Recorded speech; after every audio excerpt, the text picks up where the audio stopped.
ಬಾಳ ಅಂದ್ರ ಬಾಳ ದಮ್ಮ ಐತಿ. ಎಲ್ಲಾ ಕಡೆ ನಮ್ದ ನಡಿತೈತಿ. ಯಾರ್ದಿದ್ರೇನ್ ಸರ್ಕಾರ, ಜೈ ಭೀಮ್ ಹುಡುಗರ್ದ ದರ್ಬಾರ್.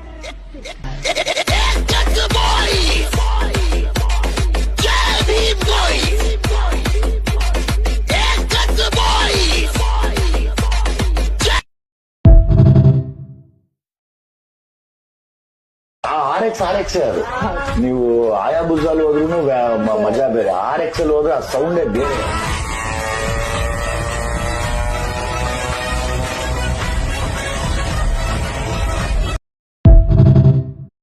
ಯೋಗ್ಯತೆ ಬಗ್ಗೆ ಮಾತಾಡ್ತಾವನೆ. ನಾನ್ ಖರ್ಚು ಮಾಡಿರೋ ಇನ್ನೂ ಸಂಪಾದನೆ ಮಾಡಿಲ್ಲ ಕಡಲ್ಲೇ ಕಜ್ಜು.